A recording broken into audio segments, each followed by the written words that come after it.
Have you ever been on a flight surrounded by hundreds of strangers and suddenly realized you were being treated differently? No one yells at you, no one calls your name, just a fleeting glance, a glass of water arriving a little later, a slightly more abrupt tone of voice, and that very familiar feeling that you should keep quiet to avoid trouble. On that flight, a black woman seated in economy class faced a moment many of us have experienced: to remain silent and let things pass, or to stand tall and maintain her dignity. She didn't scream, she didn't resist, she didn't say who she was. But in just a few hours, a slap in the face, a moment of silence, and a very human choice sent the entire system reeling. If you were humiliated in public, hurt in front of others, would you choose to swallow your pain or speak up, even knowing it won't be easy? This story isn't just about a flight, it's about us. If you've ever stayed silent to find peace, if you've ever wished you had the courage to say no, stay tuned. And if this story resonates with you, please like, share, and subscribe to the channel so we can begin this journey together. The sound echoed through the airplane cabin like a sharp cut, not too big, not too long, but sharp enough to make everything stand still. A slap. In that moment, it seemed as though the entire Aurora Air Flight 728 had forgotten they were more than 35,000 feet above the ground. The jet engines hummed steadily outside the aircraft, but inside the cabin no one moved, no one said anything. No one stood up. No one had time to react. There is only one truth hanging in the air so heavy that it is almost tangible. This flight will never be the same again. The woman sitting in seat 34B middle row tilted her head slightly due to the force of the blow. Her thin-rimmed glasses slipped off her nose, fell to the floor, lightly struck the metal, and came to rest under the seat in front of her. She didn't scream. She didn't burst into tears. She didn't cover her face with her hands either. A red streak began to appear on his left cheekbone, standing out cruelly against his dark skin. In front of her, the flight attendant stood frozen, her hand still suspended in the air, as if she couldn't believe what she had just done. Her breathing was rapid and shallow. Her chest heaved violently, as if her anger hadn't yet found a way to release itself. Several passengers gasped. An elderly woman covered her mouth with her hand. A man in the opposite row mumbled something very softly, almost inaudibly. Oh my God! None of them knew who the woman in seat 34B was. No one knew that in just a few hours, the entire careers of some of the people on board this plane would collapse.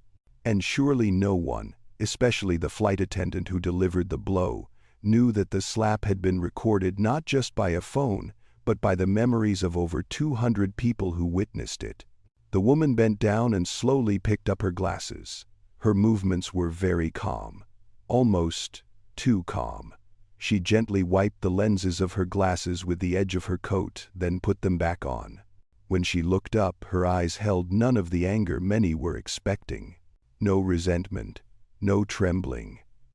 There was only a chilling calm so profound that some of the people in the cabin suddenly felt a shiver down their spines. She looked directly at the flight attendant in front of her and said in a low, clear voice, word by word, "She has just crossed a line from which she can no longer turn." No threats, no shouting, just an affirmation. At that moment, no one realized that it was precisely that silence and restraint that was most terrifying, because those who are truly in power rarely need to yell. The air in the cabin still carried the familiar scent of plastic, hot coffee, and cold metal. As passengers settled into their seats, the clicking of seatbelts mingled with hushed, disjointed conversations.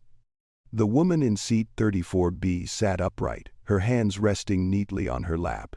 She wore a simple gray sweater, dark trousers, and worn sneakers. No jewelry, no designer handbag. Nothing made her stand out in this crowded economy class. If someone glanced at her, they would think she was just an ordinary middle-aged passenger, perhaps a teacher, an office worker, or a mother visiting her child. No one would have guessed that her name was Dr. Naomi Williams, and no one could have guessed that she was familiar with boardrooms where every decision made could shake an entire corporation.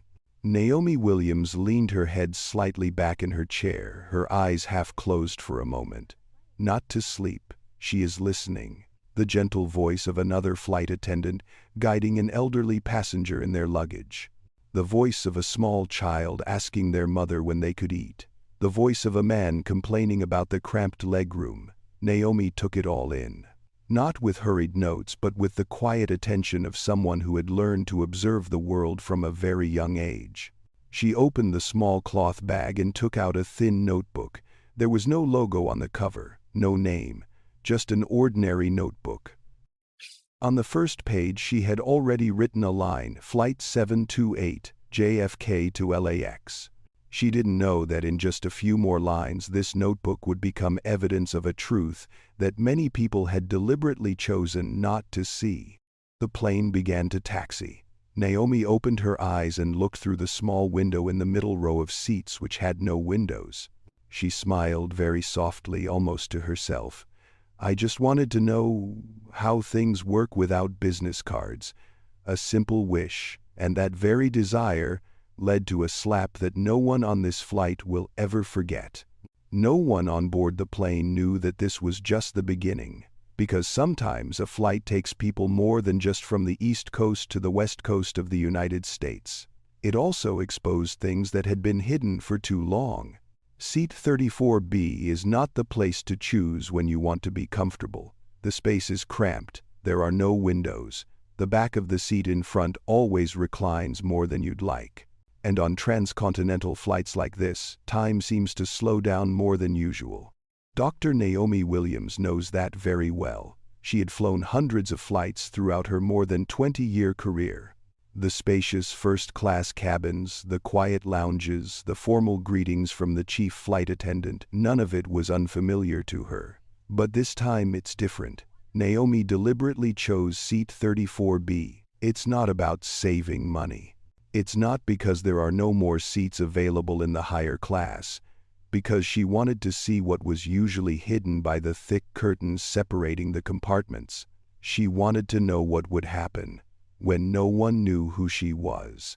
Naomi placed the small cloth bag under the seat in front of her. Inside were only a few personal items, a thin notebook, a pen, her phone, and a book she had started but never really finished reading. To her left, a middle-aged man was fumbling with his seatbelt. He looked tired, his shoulders slumped, his gaze unfocused, as if his mind was still stuck somewhere at JFK Airport. On the right, a younger woman was trying to soothe a wriggling child about 2 years old in her arms. The child wasn't crying, only repeatedly asking the same question in a low but persistent voice. "Mommy, when do we land?" The mother smiled and patiently answered, though it was clear she herself was tense. Naomi observed them not with curiosity, but with the familiar empathy of someone who had experienced many different stages of life. She was once a mother juggling work and family. She was once the only woman in a boardroom full of men. And she was once the only black person in spaces where silence sometimes weighed more heavily than words. The flight attendant's voice boomed over the loudspeaker, giving safety instructions. The tone was even standard and almost devoid of emotion. Naomi listened not because she needed to repeat the procedure, but because she was paying attention to how that voice sounded in economy class. There's something a little cold about it. The plane began to accelerate. A slight pressure pressed against her back. Naomi took a deep breath, relaxing her shoulders. The moment the wheels lifted off the ground, she closed her eyes. The first image that came to her mind wasn't the sky. It was an old, dilapidated classroom from many years ago. Naomi was only 17 years old at the time. The girl stood in front of the classroom door, clutching her school bag strapped tightly, her heart pounding. It was her first day at a school where most of the students were unlike her, from their skin color to their way of speaking. A teacher looked her up and down, then asked in a polite but distant tone, "Did I enter the wrong class?" Naomi remembers smiling and speaking very softly. "No, I'm in this class." The story wasn't dramatic at all. No one was shouting. No one was making outright insults. But the feeling of being questioned about her own existence has haunted Naomi for years, and that very feeling instilled in her a habit to observe before reacting. The plane stabilized at altitude, the seatbelt sign turned off. The atmosphere in the cabin began to shift to the familiar state of long flights, the rustling of food wrappers, the turning of magazine pages, the soft sighs. Naomi opened her eyes. A flight attendant walked past the row of seats pushing a drinks cart. It was Karen Mitchell. Karen was tall, with neatly styled blonde hair and a polished uniform. She moved with the confidence of someone who was intimately familiar with the environment, so familiar that she sometimes forgot she was serving people, not numbers on a flight list. Karen stopped at the seat in front of Naomi, leaned down and asked the passenger there in a cheerful voice, "Sir, would you like something to drink?" The man responded. Karen smiled carefully, poured the drinks and placed them on the tray with practiced ease. That scene repeated itself several times. When the trolley came up in front of Naomi, Karen didn't look directly at her. She glanced over quickly as if she had assessed her in a fraction of a second. Naomi looked up and smiled slightly. "Can I have a bottle of water, please?" Karen paused for a moment. Very briefly, but enough for Naomi to notice. Karen's gaze swept over her clothes. It stopped at her old sneakers, then she turned away. "Water from the jug is available," Karen said, her voice even without any hint of apology. Naomi tilted her head slightly. "I'd prefer a bottle if that's okay." Karen let out a very soft breath, almost a sigh. "We're limiting bottled water right now." That statement sounded reasonable. But Naomi knew Aurora Air's policies well. She knew them better than anyone because she had read and signed the documents related to service standards. Naomi didn't argue, she just nodded. "All right." Karen handed her a glass of water from the large pitcher, placed it on the tray, then pushed the cart away without saying another word. Naomi watched the car drive away, then bent down to the notebook on her lap. She wrote a short sentence, "Water request." Tone dismissive. No judgment, no emotion, just observation. The man sitting next to him glanced over, seemed hesitant, then whispered, "Sorry about that." Naomi smiled at him. "It's okay, and that's true. At least, for now." After a while, the cabin became cooler. Naomi gently pulled up her collar, feeling the cool air seep through the thin fabric. She looked around and saw several other people also crossing their arms and rubbing their arms. She pressed the button to call the flight attendant. A small light switched on from above. 5 minutes passed. 10 minutes passed. Naomi saw Karen standing and chatting with another flight attendant in the galley area. They were smiling softly, looking at their phones, seemingly oblivious to the scattered call lights illuminating the cabin. Naomi waited a little longer, then she pressed the button a second time. This time a younger flight attendant, Lena Ortiz, noticed it and stepped forward. "Hi ma'am, how can I help you?" Lena asked, her voice warm. "Could I have a blanket, please?" Naomi replied. "Of course," Lena said immediately without hesitation. She turned and headed towards the compartment containing the blankets, but before she could get one, Karen returned. "Lena," Karen said, her voice sharper. "What are you doing?" She asked for a blanket, Lena replied. Karen glanced at Naomi, a hint of displeasure flashing in her eyes. "The call button is for emergencies," Karen said this time, pointing directly at Naomi. "Not for comfort requests." Naomi looked directly at Karen, her voice still calm. "I waited quite a while. And your colleague was kind enough to help." The air around us suddenly became heavier. Karen pursed her lips, clearly displeased. She turned to Lena. "Just give her the blanket." Karen's voice wasn't loud, but it was loud enough for those sitting nearby to hear, loud enough to create an uncomfortable feeling. Lena handed Naomi a blanket, whispering softly, "I'm sorry." Naomi took it and nodded. "Thank you." As Karen turned away, Naomi opened the notebook one more time. She wrote, "Call button response, public reprimand." She paused for a moment, then added a small line below, "pattern emerging." Naomi closed the notebook and placed it on her lap. A familiar feeling began to form within her. Not anger, not sadness. It's about being alert. She had been here before. in spaces where everything begins with very small things. And Naomi knew from her own painful experience that small things, if not looked at directly, will always lead to big things. She didn't know when, she didn't know how, but she had a strong feeling that this flight would involve more than just a blanket and a glass of water. In a corner of the cabin, Ethan Brooks, a young man sitting a few rows away, had begun to take notice. He didn't know why. There was just something about the woman in seat 34B's silence that made him unable to take his eyes off her. Seat 34B is not the place to choose when you want to be comfortable. The space is cramped. There are no windows. The back of the seat in front always reclines more than you'd like, and on transcontinental flights like this, time seems to slow down more than usual. Dr. Naomi Williams knows that very well. She had flown hundreds of flights throughout her more than 20-year career. The spacious first-class cabins, the quiet lounges, the formal greetings from the chief flight attendant, none of it was unfamiliar to her. But this time it's different. Naomi deliberately chose seat 34B. It's not about saving money. It's not because there are no more seats available in the higher class, because she wanted to see what was usually hidden by the thick curtains separating the compartments. She wanted to know what would happen when no one knew who she was. Naomi placed the small cloth bag under the seat in front of her. Inside were only a few personal items, a thin notebook, a pen, her phone, and a book she had started but never really finished reading. To her left, a middle-aged man was fumbling with his seatbelt. He looked tired, his shoulders slumped, his gaze unfocused, as if his mind was still stuck somewhere at JFK Airport. On the right, a younger woman was trying to soothe a wriggling child about 2 years old in her arms.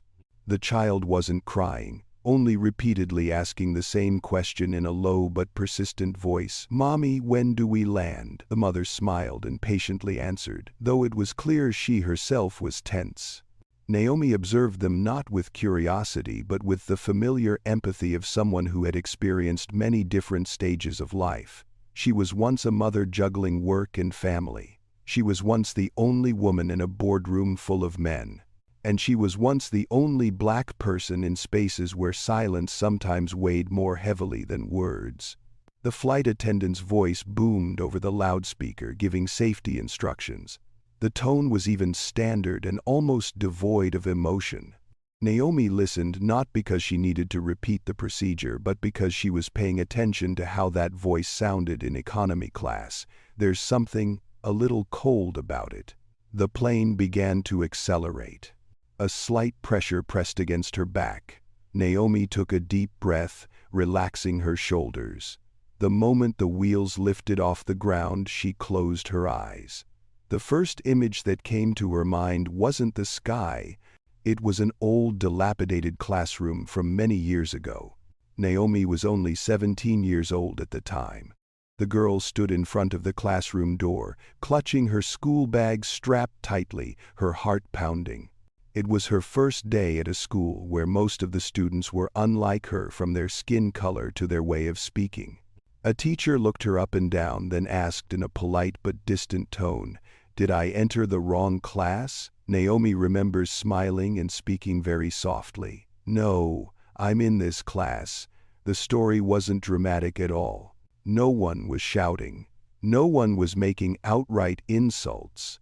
But the feeling of being questioned about her own existence has haunted Naomi for years, and that very feeling instilled in her a habit to observe before reacting. The plane stabilized at altitude. The seatbelt sign turned off. The atmosphere in the cabin began to shift to the familiar state of long flights, the rustling of food wrappers, the turning of magazine pages, the soft sighs. Naomi opened her eyes. A flight attendant walked past the row of seats pushing a drinks cart. It was Karen Mitchell. Karen was tall, with neatly styled blonde hair and a polished uniform. She moved with the confidence of someone who was intimately familiar with the environment, so familiar that she sometimes forgot she was serving people, not numbers, on a flight list. Karen stopped at the seat in front of Naomi, leaned down and asked the passenger there in a cheerful voice, "Sir, would you like something to drink?" The man responded. Karen smiled, carefully poured the drinks, and placed them on the tray with practiced ease. That scene repeated itself several times. When the trolley came up in front of Naomi, Karen didn't look directly at her. She glanced over quickly as if she had assessed her in a fraction of a second. Naomi looked up and smiled slightly. "Can I have a bottle of water, please?" Karen paused for a moment. Very briefly, but enough for Naomi to notice. Karen's gaze swept over her clothes. It stopped at her old sneakers. Then she turned away. "Water from the jug is available," Karen said, her voice even without any hint of apology. Naomi tilted her head slightly. "I'd prefer a bottle if that's okay." Karen let out a very soft breath, almost a sigh. "We're limiting bottled water right now." That statement sounded reasonable, but Naomi knew Aurora Air's policies well. She knew them better than anyone because she had read and signed the documents related to service standards. Naomi didn't argue, she just nodded. "All right." Karen handed her a glass of water from the large pitcher, placed it on the tray, then pushed the cart away without saying another word. Naomi watched the car drive away, then bent down to the notebook on her lap. She wrote a short sentence, "Water request, tone dismissive. No judgment, no emotion, just observation." The man sitting next to him glanced over, seemed hesitant, then whispered, "Sorry about that." Naomi smiled at him. "It's okay, and that's true, at least, for now." After a while, the cabin became cooler. Naomi gently pulled up her collar, feeling the cool air seep through the thin fabric. She looked around and saw several other people also crossing their arms and rubbing their arms. She pressed the button to call the flight attendant. A small light switched on from above. 5 minutes passed. 10 minutes passed. Naomi saw Karen standing and chatting with another flight attendant in the galley area. They were smiling softly, looking at their phones, seemingly oblivious to the scattered call lights illuminating the cabin. Naomi waited a little longer. Then she pressed the button a second time.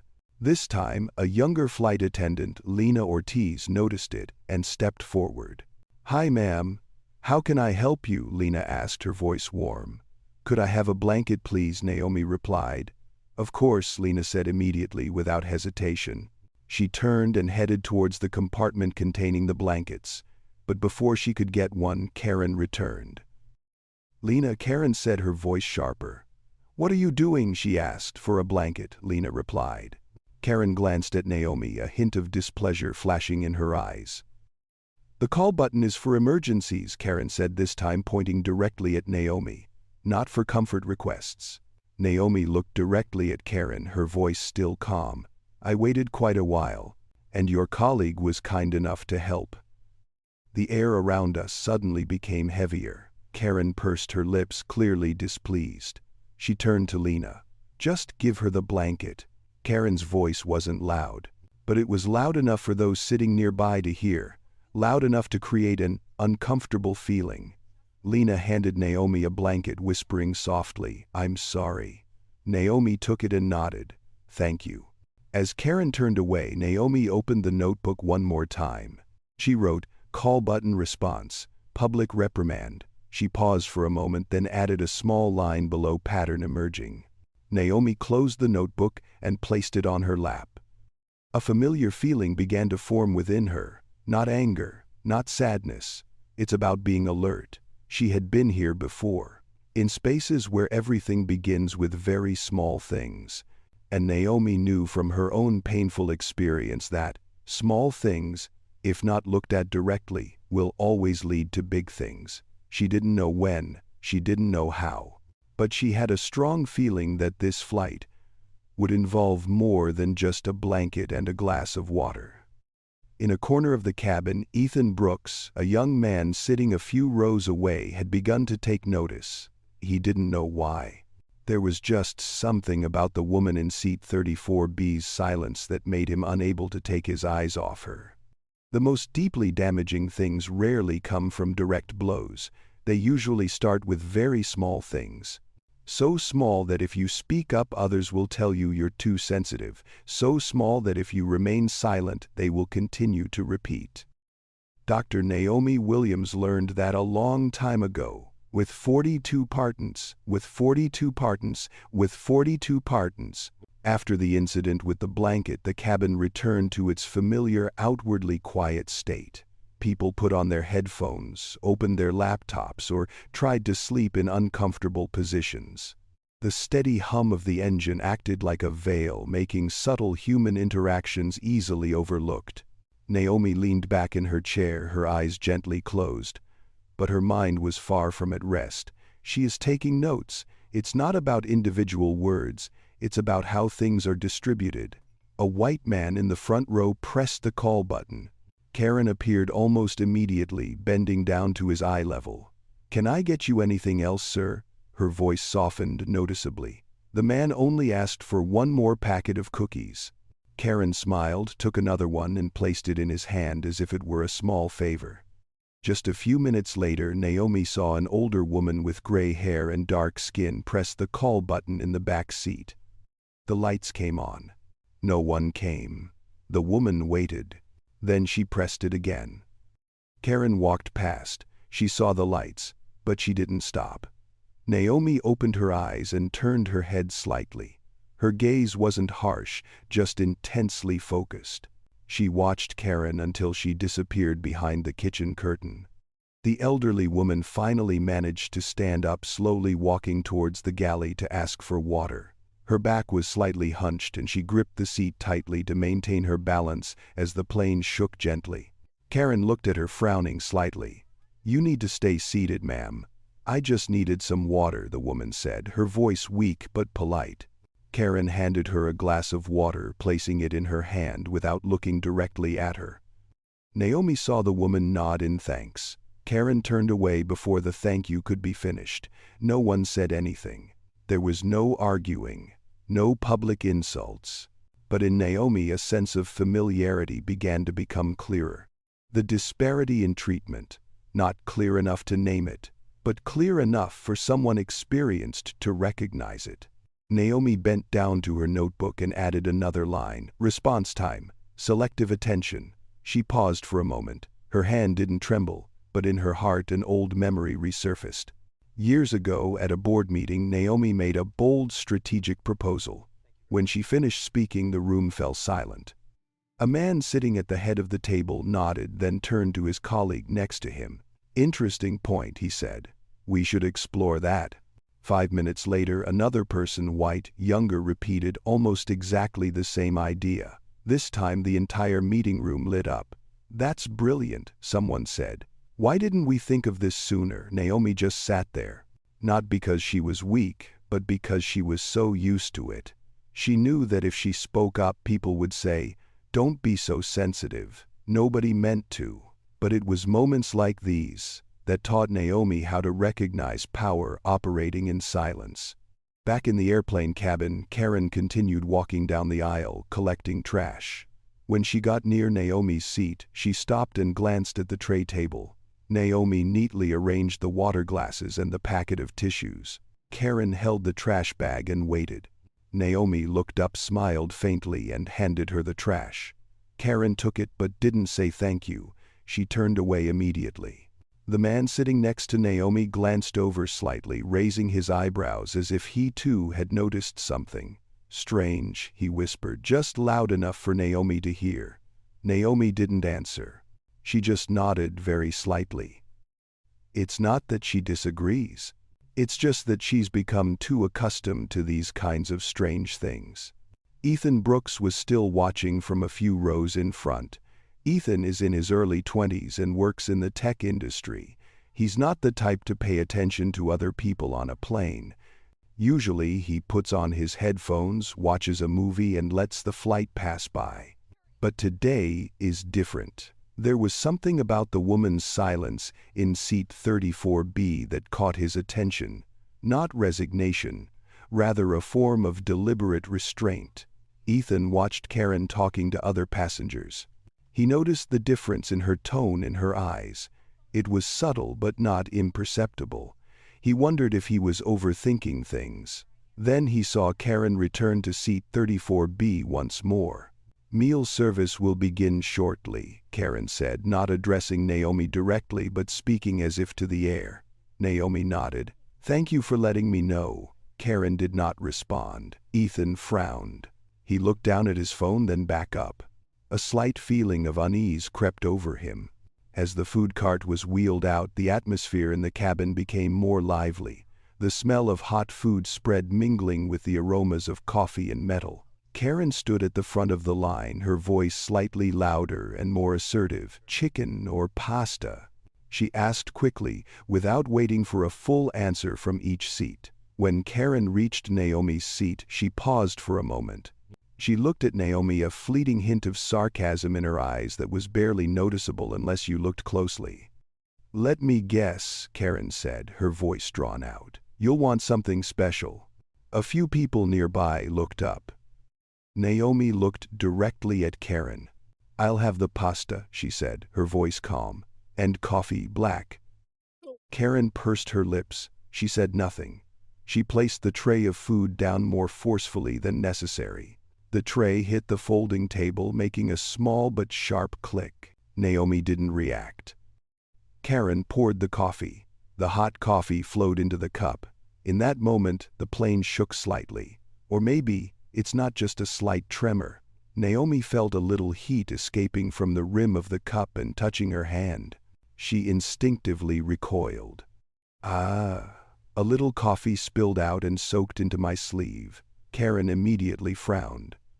"Now, look what you did," she said. "Gyeongkakin. You need to stay still when we're serving hot drinks." Naomi looked down at her hands. Her skin was starting to turn red. She looked up. "You spilled it," she said, her voice low but clear. Karen smirked. "I wouldn't have if you weren't moving." The atmosphere around us began to change. The man standing next to Naomi spoke up. "That's not fair," he said. She barely moved. Karen turned to him, her eyes sharpening. "Sir, please mind your own business." Naomi placed a tissue on her hand, feeling a slight burning sensation spreading. But what hurt her more wasn't the coffee. It's a familiar feeling when the truth is distorted and those who speak out are seen as troublemakers. Naomi took a deep breath. She looked at Karen, her voice remaining surprisingly calm. "I'm asking you to speak to me professionally." Karen paused for a split second. Then she laughed. Not loudly, but bitterly enough.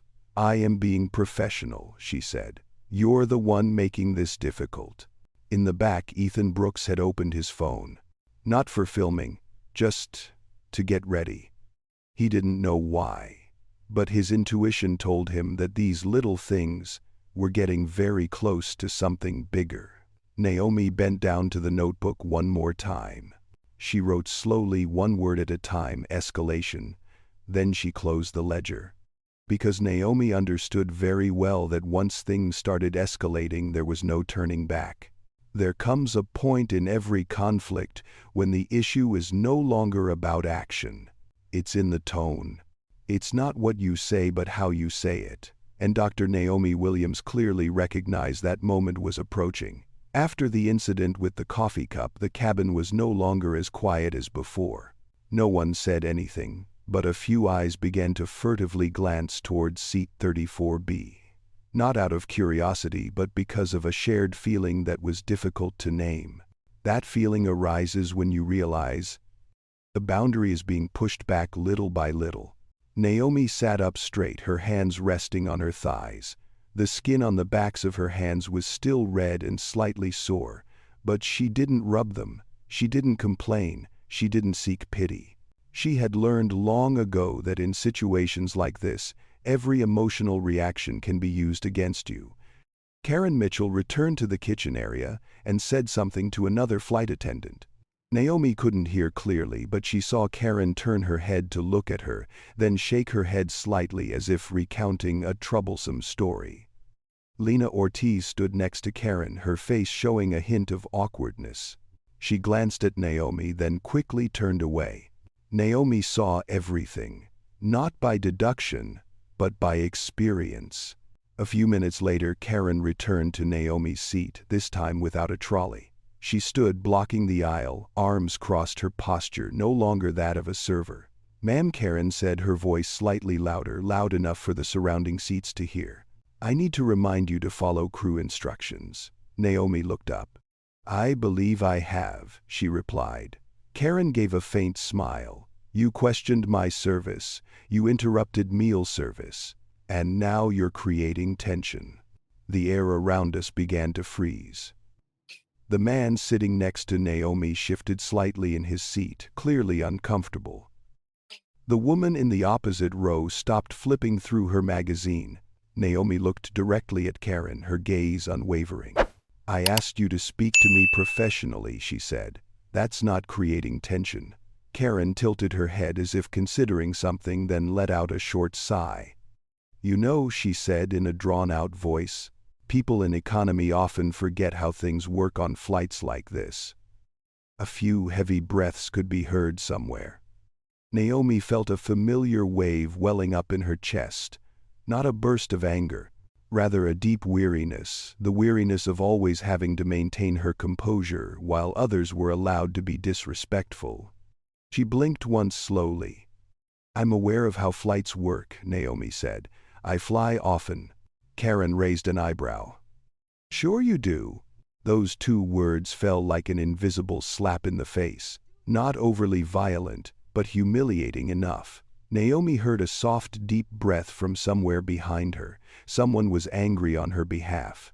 But no one spoke. Not yet. In the rows above, Ethan Brooks had taken off his headphones. He watched the scene unfolding before him with a distinct sense of unease. Not because he was looking for drama, but because he had witnessed this kind of dialogue before, in offices, in meetings, in spaces where power was used to suppress rather than to coordinate. He unlocked his phone. He hadn't started filming yet, but his finger was closer to the record button than before. Karen continued. "If you're unhappy with the service," she said, her voice even but sharp, "you're welcome to file a complaint after landing." Naomi nodded. "I intend to," she said. Karen chuckled softly, this time with a hint of amusement. "Good luck with that." The words weren't spoken loudly, but they were delivered skillfully, just enough for those around to hear, just enough to send a subtle message: "I'm not afraid." Naomi looked at Karen for a few more seconds. Then she spoke, her voice still low and calm. "Your tone is inappropriate." Karen paused. For a very brief moment, the professional mask on her face slipped away, revealing something rougher, something more personal. "Excuse me," Karen said, her voice rising sharply. Naomi didn't back down. "I'm asking you again," she said, "to speak to me with respect."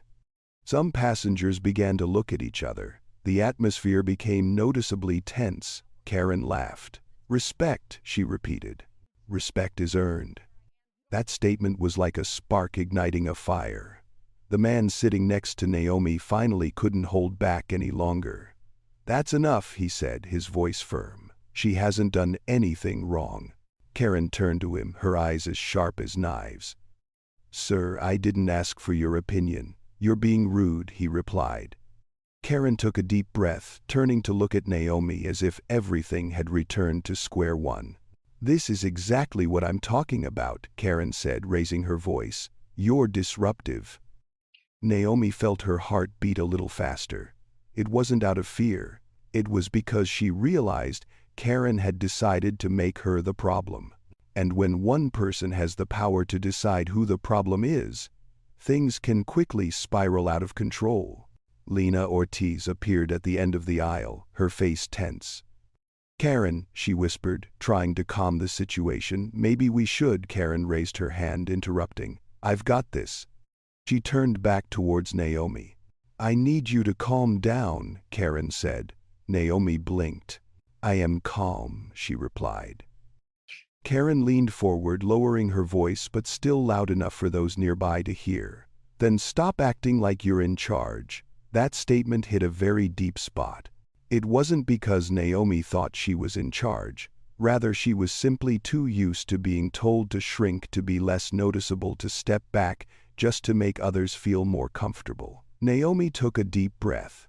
In that moment she remembered her mother, a black woman who had taught her that you don't need to be loud to be strong, but you also shouldn't disappear to make others feel comfortable. Naomi lifted her head. "I'm not acting," she said. "I'm responding." Karen shook her head, clearly annoyed. "I don't have time for this," she said, then turned and walked away, but not without adding one more remark tossed over her shoulder. "Some people just don't know their place." The air in the cabin was completely frozen. Some people opened their mouths, then closed them again. Others bowed their heads, avoiding eye contact. And some people, like Ethan Brooks, started filming. It's not about seeking a shocking moment, because he sensed very clearly that this tone of voice wouldn't stop here. Naomi sat still, her back straight, her hands resting on her thighs. She didn't chase after him. She didn't call out to him. She didn't ask to see her superior. But in her heart a change had taken place. She was no longer just observing. She is getting ready. Naomi opened her notebook and wrote a short, decisive line. Public humiliation. Authority misused. She closed the ledger. Lift your head up. And for the first time since boarding the plane, her gaze was no longer that of a mere passenger, but it was the opinion of someone who had seen enough to know that this couldn't just go unnoticed. Karen Mitchell returned to the kitchen area, her heart still pounding with lingering frustration. She didn't know that her very tone of voice had laid the first brick for her own downfall. There are moments when silence is no longer a sign of patience. It became an option. And Dr. Naomi Williams is standing right on that delicate line. After Karen Mitchell left with that remark thrown back, the cabin didn't erupt as expected. There was no loud murmuring. No one stood up to ask to see the manager. There was no overt protest. A heavy, lingering atmosphere gradually spread through the confined space of the airplane cabin. Naomi sat still, her eyes fixed straight ahead. In her hand the notebook was closed. Not because she had nothing left to write, but because she knew the issue no longer lay on the pages. The man sitting next to her leaned slightly, his voice lowered. "Are you okay?" Naomi turned and smiled very slightly. "I'm fine," she replied. That answer wasn't entirely a lie. She wasn't panicking. She wasn't frightened. She wasn't out of control. But fine doesn't mean painless. The pain isn't from the words, it's from the familiarity of this situation. Naomi looked down at the back of her hand, where a faint red mark still lingered. The stinging sensation had subsided, but the memory hadn't.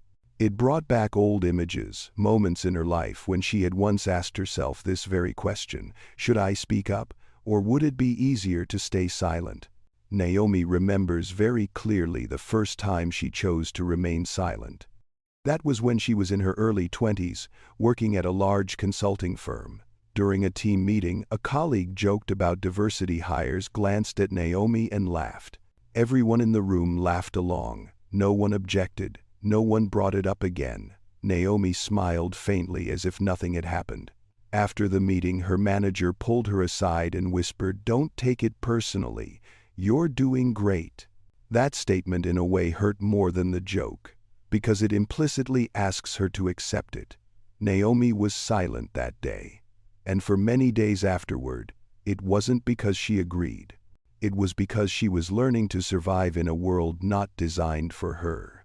Back in the airplane cabin, Naomi could clearly feel her heart rate slowing down. She took a deep breath, then exhaled slowly. Would silence help things end faster? Maybe. But would silence make things better? Naomi wasn't sure. She looked around the cabin. Some passengers had turned back to the screens in front of them. Others still glanced at her, their eyes filled with concern, sympathy, or even guilt. Naomi doesn't blame them. She understood that feeling very well, the feeling of wanting to do the right thing but not knowing where to begin, fearing that even a small action could make things worse. She used to be in that position. Up front, Karen Mitchell stood in the galley area saying something to another flight attendant. Her voice was lower and sharp. Naomi couldn't hear every word clearly, but she saw Karen glance in her direction once more. That look was no longer just one of annoyance. It's a challenge. Naomi tilted her head slightly as if deep in thought. Am I exaggerating things? Am I viewing every action through the lens of the past? Those are the questions Naomi has been asking herself for years. Because this society is very good at making people like her doubt their own experiences. But then she remembered the elderly woman who had to stand up to ask for water. She remembered Karen saying, "Sure you do." She remembered the phrase, "Some people just don't know their place." Those pieces weren't made by chance. Naomi has dedicated her career to systems analysis, to recognizing when a problem is no longer an individual issue, but a pattern. And that pattern is becoming very clear. In the rows above, Ethan Brooks still held his phone in his hand. He wasn't recording continuously. He only turned on the recording when Karen appeared near seat 34B, then turned it off again. He didn't want to turn everything into a joke. But he also didn't want to later have to ask himself, if only I had done something. Ethan looked at Naomi. He didn't know who she was, but he sensed something different from resignation in the way she sat, in the way she remained silent. That is autonomy. Naomi closed her eyes for a moment. In the darkness behind her half-closed eyelids, she saw the image of her mother, a black woman with a deep voice, always speaking slowly and steadily. "You don't have to fight in every battle," her mother once said, "but you have to know where you stand." Naomi opened her eyes. Where is she standing right now? She was a passenger on the flight, but she also witnessed enough to know that if she remained silent, it would happen again to someone else. Maybe not today, maybe not on this flight, but it will repeat. Naomi placed her hand on the notebook, feeling the thin paper cover under her fingertips. She didn't open it. Instead, she asked herself a different, deeper, and more weighty question. If I speak up, am I doing it for myself? Or for something bigger? The answer came very slowly, but it came. Naomi understood that what made her hesitate wasn't fear, it was responsibility. Because when you see a problem as obvious as this, you can't pretend you didn't see it. Karen Mitchell returned to the cabin once more, this time with a different attitude. It wasn't just annoyance anymore, it was a deeply suppressed frustration. She stopped near seat 34B, not saying anything immediately. She just stood there as if waiting for Naomi to do something. Naomi looked up, her eyes calm. In that moment the two looked at each other. It wasn't like a flight attendant and a passenger. It was more like two people testing who would back down first. Naomi said nothing. It wasn't because she had nothing to say. It was because she was making a decision. The decision was not impulsive, not based on anger, not intended for revenge. Rather, it was a decision not to continue carrying the burden of silence alone. Karen smirked, then turned away.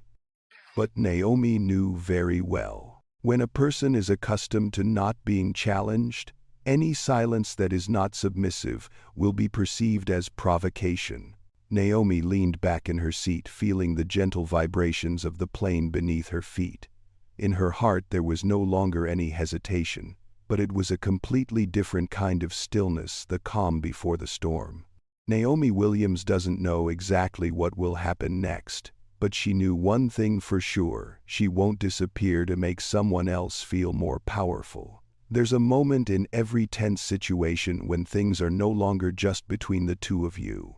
It became a performance. And Dr. Naomi Williams recognized that moment right when it began. Karen Mitchell returned to the economy class cabin with a quick, stiff gait. She no longer resembled a flight attendant in service. She looked like someone who had taken it upon herself to maintain order in her own way.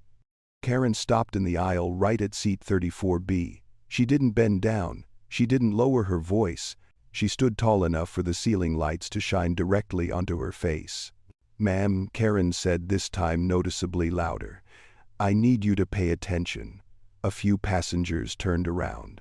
Naomi looked up slowly. She showed no surprise, nor did she appear defensive. "Yes," she replied. Karen crossed her arms. "You've been repeatedly challenging crew instructions," she said, "and it's disrupting the cabin. The word disrupting echoed in the enclosed space, sounding heavier than necessary. Naomi looked directly at Karen. "I haven't challenged anything," she said. "I've asked to be treated with respect." Karen chuckled softly, not a happy laugh, rather the laugh of someone who believes they are in control. "Respect," Karen repeated, drawing out the last syllable. "We've already been over this." A woman in the opposite row spoke up, her voice not loud but clear enough. "She hasn't done anything." Karen turned her head, her eyes sharp. "Ma'am, please don't interfere."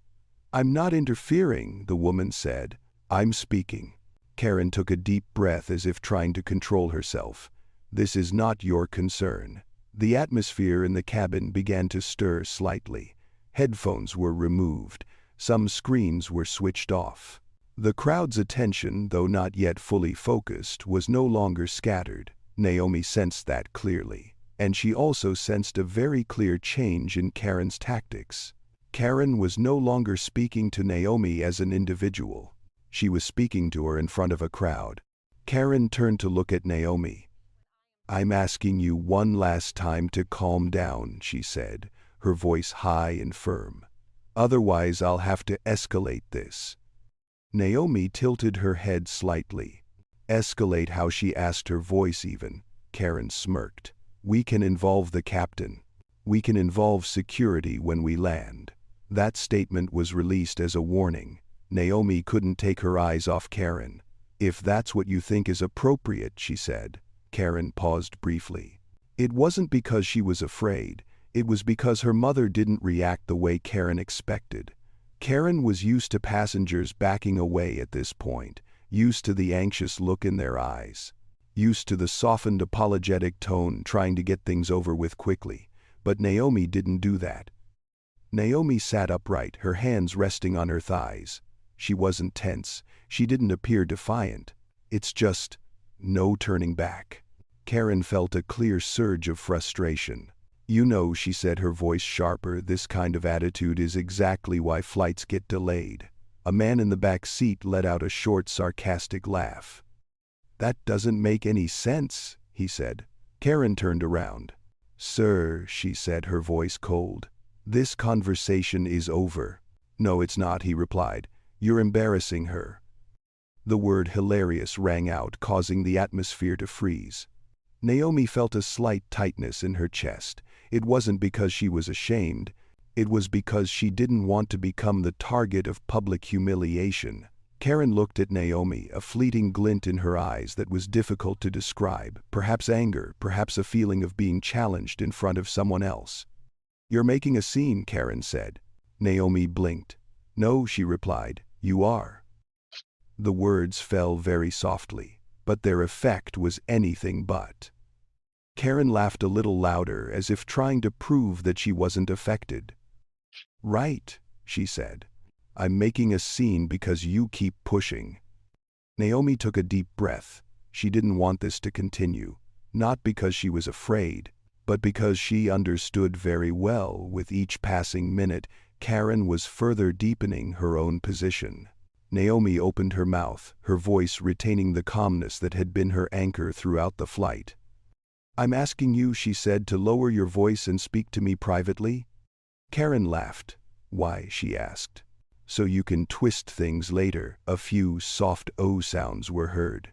That was the moment Naomi felt the boundaries were completely crossed. It's not about the words themselves, but about the implied meaning. Naomi looked at Karen, her gaze darkening. "I haven't twisted anything," she said. "I've been documenting." Karen paused. "Documenting what?" she asked, her voice sharp. Naomi didn't answer immediately. She looked around the cabin. Eyes were on her. Not all were on her side, but enough to show that this was no longer a one-sided story. "I'm documenting behavior," Naomi said. "Patterns." Karen laughed this time without concealing her contempt. "You think anyone's going to care?" she said. "You're just another passenger in economy." That statement exploded in the air. It's not about the volume, it's about the meaning. A woman in the opposite row stood up halfway, then sat down again. Some people shook their heads, some sighed. Ethan Brooks had now fully switched on the recording. His hand was shaking slightly, but the frame remained stable. He didn't film Naomi, he filmed Karen. He changed his tone of voice. He changed his words. He changed the way power was used to suppress. Naomi felt her heart slow down. It was a familiar pattern she had experienced many times in her life, the moment when personal emotions receded, giving way to a cold clarity. She looked at Karen. "You're wrong," Naomi said. "People care more than you think." Karen shook her head, looking tired. "I'm done with this," she said. "Stay seated, and stop creating problems." Karen turned away, but the atmosphere in the cabin had completely changed.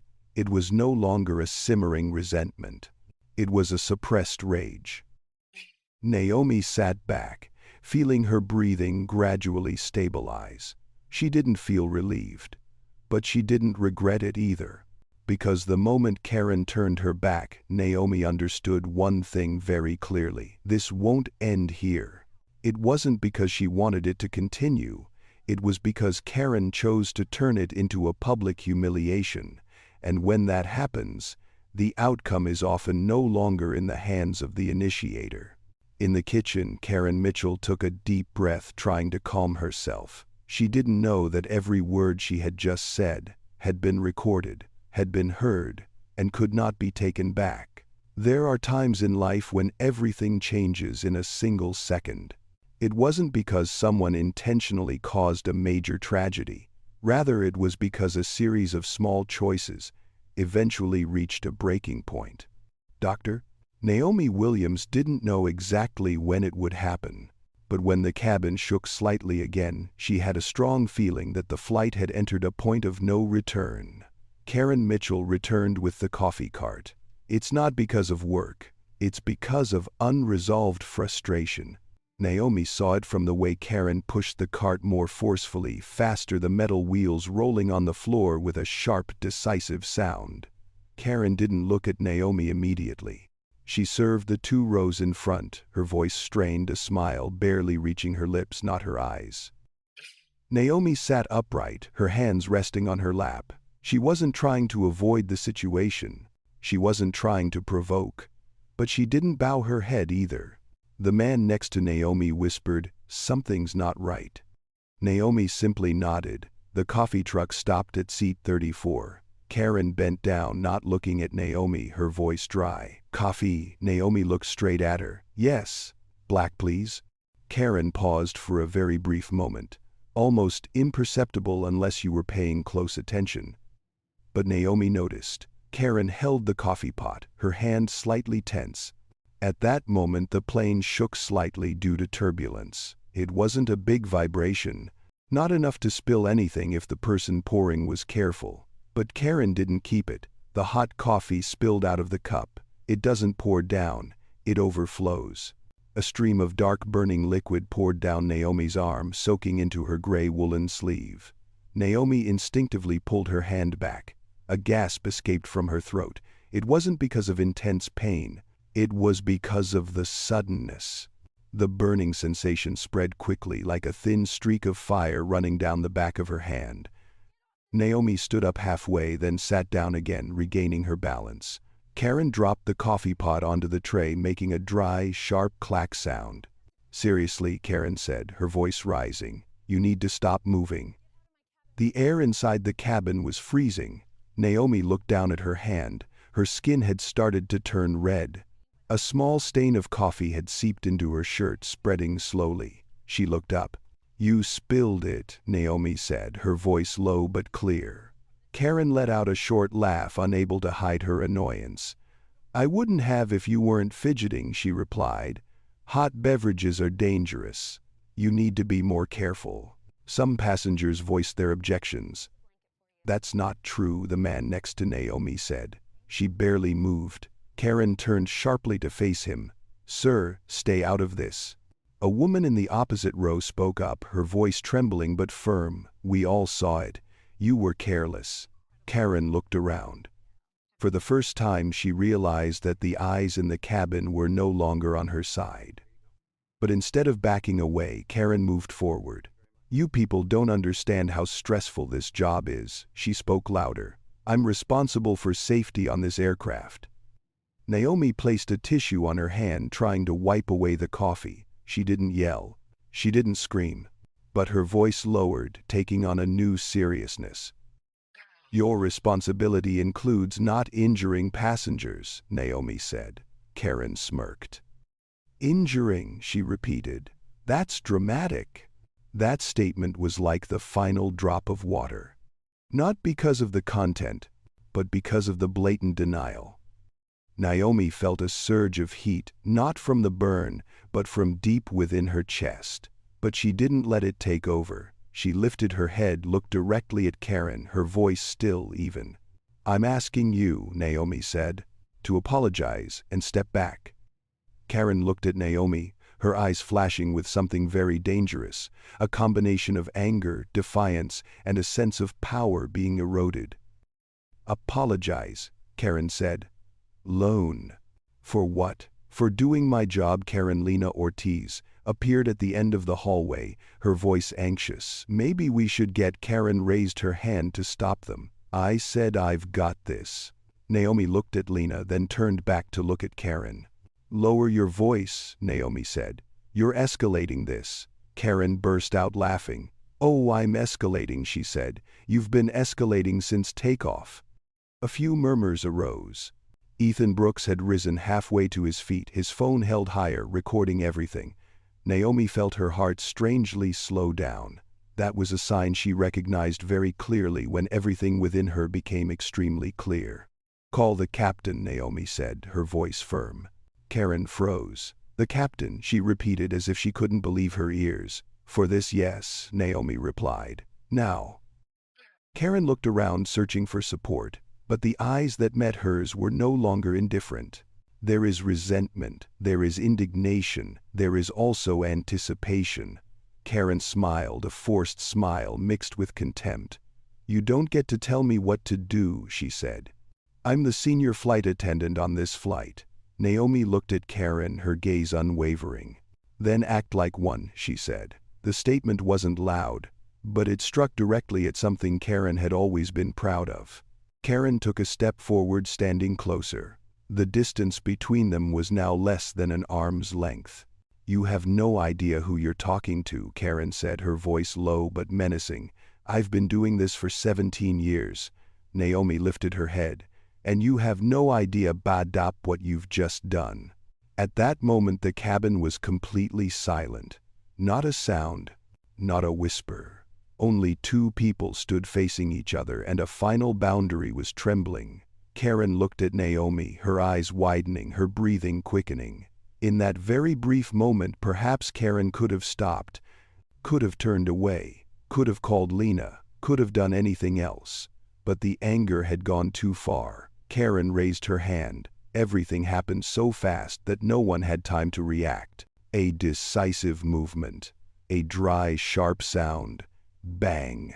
The slap echoed through the airplane cabin. Naomi's glasses flew off her face and fell to the floor. No one is breathing. No one moved.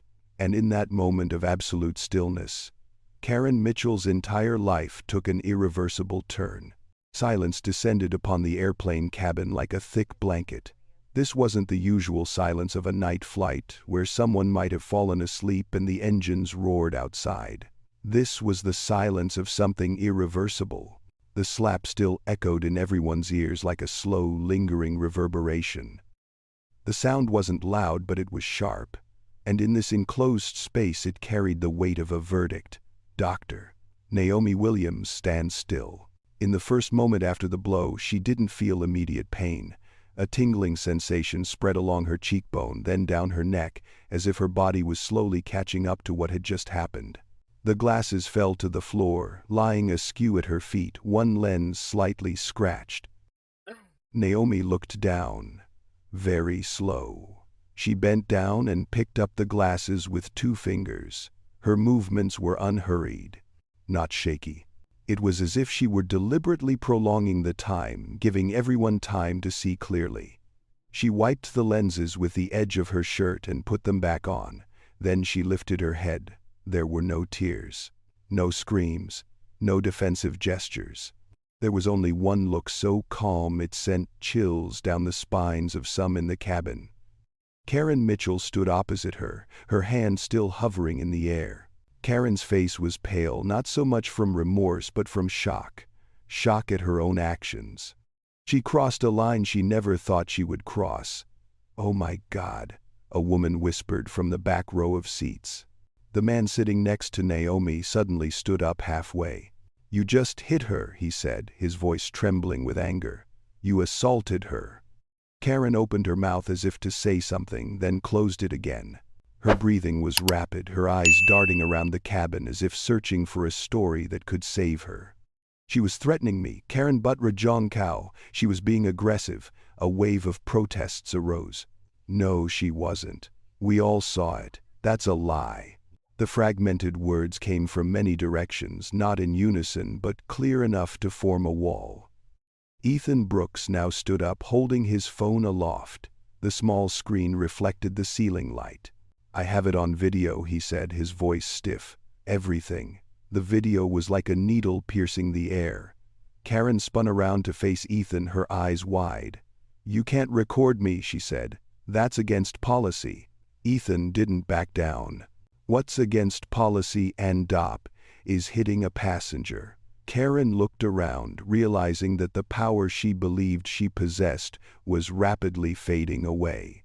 Naomi raised her hand very gently. "Not to cover my face. To signal something." "Please," she said, her voice low but clear. "Step back." Karen froze. For the first time since the start of the flight, Karen didn't know what to do next. Naomi looked straight at her. "Call the captain," Naomi said. "Now. This is not a requirement. It's a guideline." Karen smirked, but the smile was no longer sharp. It trembled. "The captain doesn't have time for this," she said. "You're blowing this out of proportion." Naomi's expression remained unchanged. "You've committed assault," she said. "That's not proportion. That's fact." The air felt as if all the oxygen had been sucked out. Karen took a half step back, then turned to Lena Ortiz, her voice sharp. "Don't just stand there. Tell her to sit down." Lena looked at Naomi, then at Karen. Her eyes were red. "She didn't do anything," Lena whispered, but loud enough to be heard. "You did." Karen froze. That statement, not loud, not harsh, was the most powerful blow. Karen turned around and shouted, "I'm the senior crew member on this flight." Naomi looked at Karen, her gaze calm yet cruel. "And you're done acting like it," she said. At that moment no one had any doubts left. This is no longer a debate. This is a line that has been torn apart. Naomi Quay sang Ethan. "Please keep recording," she said, her voice even. "And don't edit anything." Ethan nodded. "I won't," he said. "I promise." Naomi turned back to the front, looking straight ahead at the cockpit curtain. "Lena," she said, her voice calm. "Go get the captain. Tell him there has been a physical assault in the main cabin." Karen took a step forward and grabbed Lena's hand. "Don't you dare," she yelled. "I give the orders here." Lena pulled her hand away, her eyes filled with tears, but her voice was firm. "No," she said. "You don't." Lena turned away, walked quickly forward, and disappeared behind the curtain. Karen stood there, breathing heavily. All eyes were on her. No one stood by Karen anymore. No one laughed with her anymore. No one pretended not to see her anymore. Karen turned to Naomi, her voice low and trembling. "You're going to regret this." Naomi looked at Karen, her eyes devoid of anger. "Regret," she said, "comes from choices, not from consequences." Karen opened her mouth but couldn't say anything more. Time seems to slow down. 1 minute, 2 minutes. The sounds of the engines outside the plane became clearer than ever. The rustling of pages, the faint sound of coughing.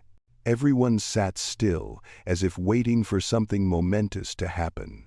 Naomi stood there, her back straight, her arms hanging loosely at her sides. In her heart there was no victory, no satisfaction, only a very clear sense of responsibility that had been called upon. She thought of her mother. She thought of the silent years. She thought of all the people who had ever sat in chairs like these, told to shrink down so as not to disturb anyone. Naomi doesn't want to be an icon. She doesn't want to be the headline. She doesn't want to be a viral story. She just wanted things to stop here in the right way. The cockpit curtain opened slightly. A man stepped out. Tall, broad-shouldered, with streaks of gray in his hair. His gaze was serious but alert. Captain James Holloway. He glanced quickly around the cabin, then his gaze settled on Naomi. His eyes lingered longer when he noticed the distinct flush on her cheek. "Ma'am," he said, his voice low. "Are you injured?" Naomi nodded slightly. "I've been assaulted," she said. "By a member of your crew," Karen snapped. "She attacked me first." No one responded. Captain Holloway turned to Karen, his eyes cold. "Miss Mitchell," he said, "step aside. Now." Karen shook her head, panicking. "You can't just." "Step aside," he repeated, his voice firmer. Karen complied. Captain Holloway turned back towards the cabin. "Ladies and gentlemen," he said, "I need everyone to remain seated. We're handling a serious situation." He looked at Naomi again. "I'm deeply sorry," he said. "This should never have happened." Naomi nodded. "Thank you for coming," she said. Captain Holloway took a deep breath, then turned to Lena. "Escort Miss Mitchell to the rear galley," he said. "She's relieved of duty." Karen stood there speechless. Relieved of duty. Those two words fell heavy as stones. Karen looked around as if hoping someone would step forward and say it was a misunderstanding. Nobody does that. Karen was led away, her steps unsteady, her eyes downcast. As she disappeared from view, a wave of soft exhales spread throughout the cabin. Naomi closed her eyes for a moment, not because I'm tired, but because finally everything has been given its proper name. Captain Holloway turned to look at Naomi. "We'll have authorities meet us at LAX, he said. "We'll need your statement." Naomi opened her eyes and looked straight at him. "Of course," she said. "And there's something else we need to talk about." Captain Holloway frowned slightly. Naomi offered no further explanation, because the most important conversation is still ahead. After Karen Mitchell was led to the back of the galley, the cabin gradually regained its outward order. But that was only on the surface. Inside, everything has changed. No one views this as a minor incident on the flight anymore. No one thinks that everything can be smoothed over with a polite apology or a brief internal report. A line has been crossed, and everyone knows it. Dr. Naomi Williams sat back down in seat 34B at the suggestion of Captain James Holloway. Another flight attendant brought a small cold compress and gently placed it on her arm. "Thank you," Naomi said, her voice low and even. The flight attendant nodded, her eyes filled with remorse. "I'm so sorry," she said. "This should never have happened." Naomi looked at her and smiled very slightly. "Thank you for saying that," she replied. "It matters." That wasn't just a polite remark, and the listener understood that. Captain Holloway stood in the hallway, speaking quickly to Lena Ortiz. His voice was low, but the tension was evident on his face. He turned to Naomi, lowering his voice. "Ma'am," he said, "we'll need to document everything. I'll have to ask you a few questions." Naomi nodded. "Of course," she said. "Take your time." The way she said it, "take your time," made Captain Holloway pause briefly. Not because she was being difficult, but because she wasn't in a hurry at all. It was as if she knew perfectly well that time was now on her side. Captain Holloway begins with some basic questions. What happened prior to the incident? Did you feel threatened? Were there any witnesses? Naomi answered each question concisely and accurately. No embellishments, no exaggeration, no personal emotion. When it came to hot coffee, she simply said, "She spilled it." I asked her to apologize. She refused. When it came to slapping, she said, "She struck me with an open hand, no warning." Captain Holloway nodded, taking notes.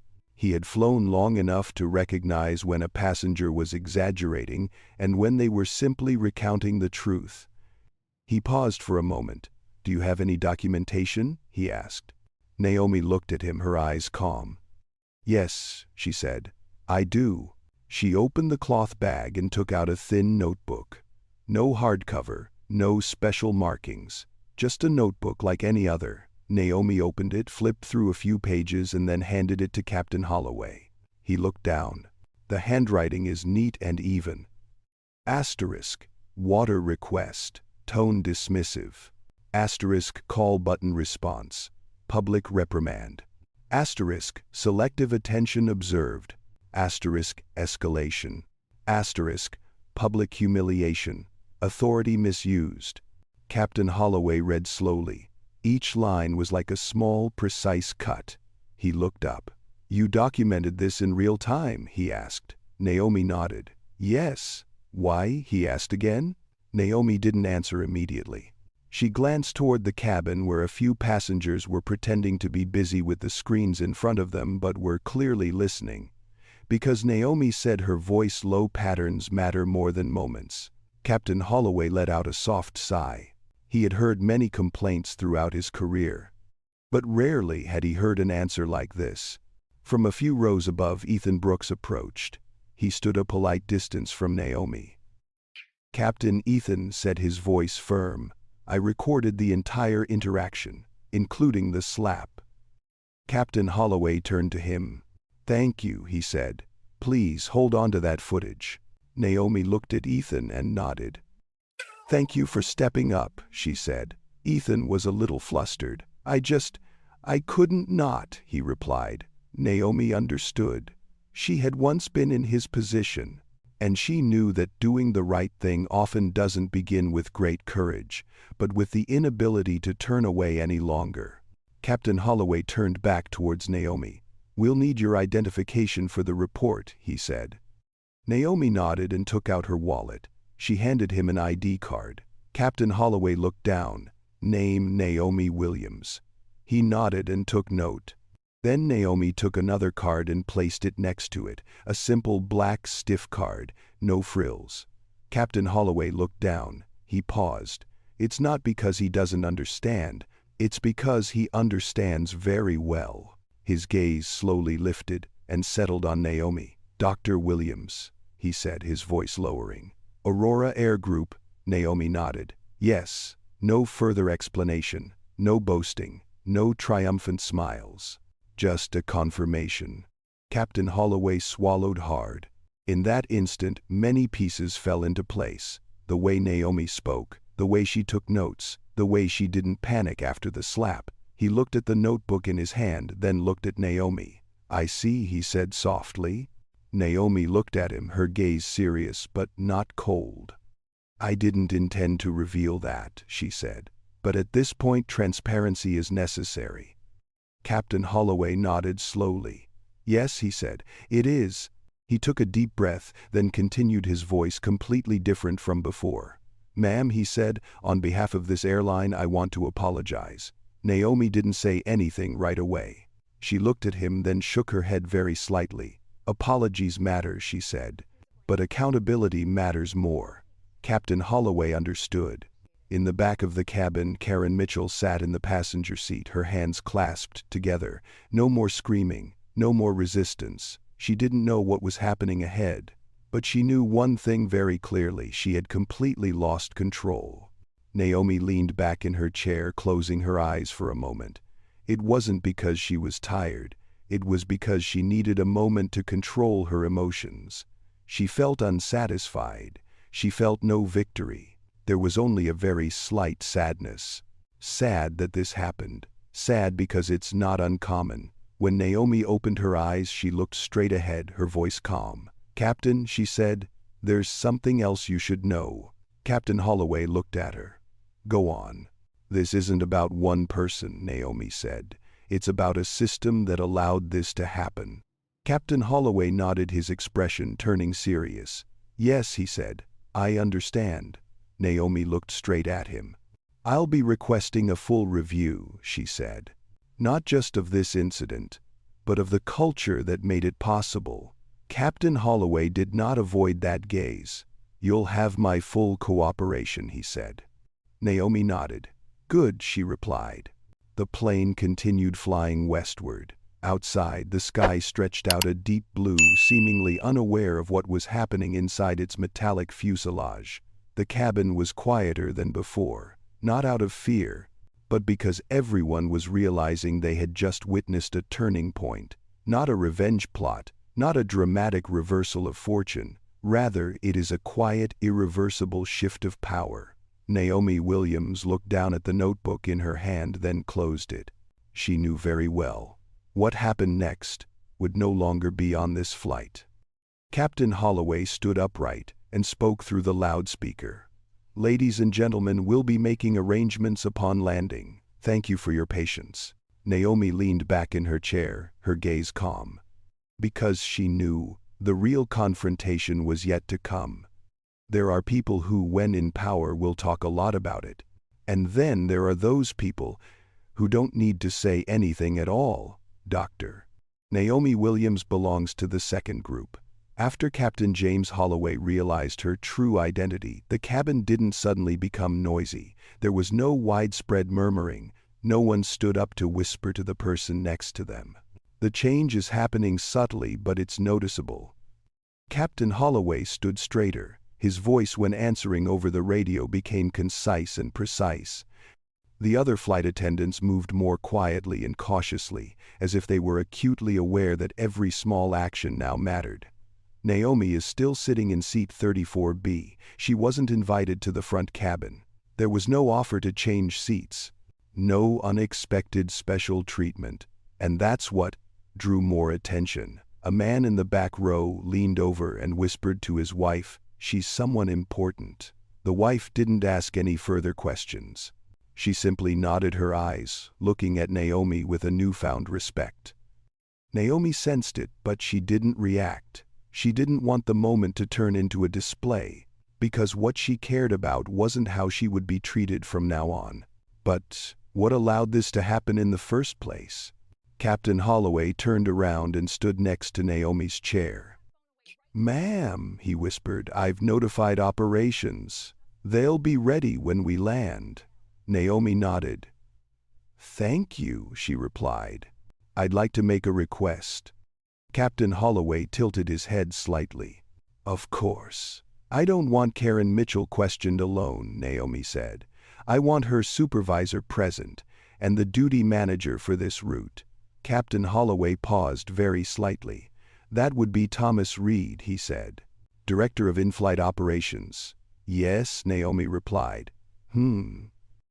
There was no anger in her voice, only certainty. Captain Holloway looked at Naomi for another second, then nodded. "I'll make sure he's there." In that moment he understood perfectly this was no ordinary complaint. In the back of the kitchen, Karen Mitchell sat with her head bowed. Her hands trembled slightly even though she tried to clench them tightly. The voices outside seemed distorted as they reached her ears. She didn't know who Naomi Williams was. But she knew one thing: Captain Holloway's change in attitude wasn't accidental. Karen recalled the words she had spoken. "Just another passenger in economy. People like you don't know their place." Those statements in the past could have gone unnoticed. They could have been defended. They could have been downplayed in reports. But now, Karen felt it very clearly, they wouldn't disappear. Naomi opened the notebook one more time. Not for taking further notes, but for rereading. She read each line slowly. There is no anger in the handwriting, no exclamation marks, no harsh words. It's just facts placed side by side. And Naomi knew that when the truth is presented in the right order, it is more powerful than any accusation. Ethan Brooks approached, standing a safe distance from Naomi. "Dr. Williams," he said slightly hesitantly, "I just wanted to say thank you." Naomi looked up. "For what?" she asked. "For not letting it go," Ethan said. "My mom, she's been treated like that before. A lot." Naomi looked at him, her eyes softening. "I'm sorry she went through that," she said. "And I'm glad you spoke up." Ethan nodded, swallowing hard. "I was scared," he admitted. "So was I," Naomi said very softly. Ethan looked at her a little surprised. "You didn't look like it." Naomi smiled very slightly. Courage doesn't always look loud, she said. Ethan stepped back, returning to his seat. But something inside him had changed. The plane began to descend. Through the small windows in the rows of seats in front, the Los Angeles afternoon light streamed in, casting a soft yellow hue over the airplane cabin. Captain Holloway stood in front of the cabin and spoke through the loudspeaker. "Ladies and gentlemen, we're beginning our descent into LAX. Please remain seated." His voice paused for a moment. "And thank you for your patience."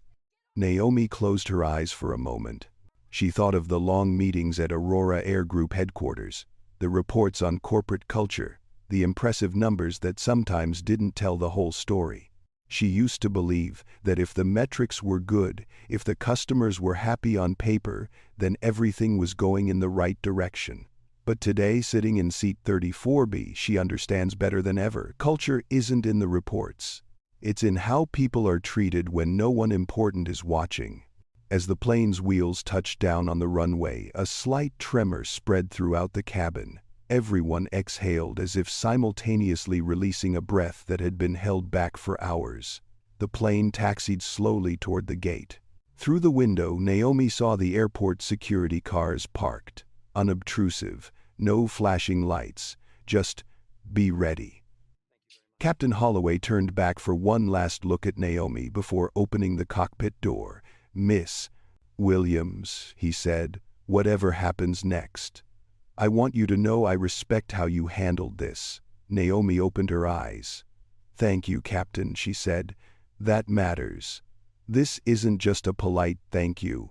It's an acknowledgement between two people who understand their responsibilities." As the airplane doors opened, passengers rose one by one.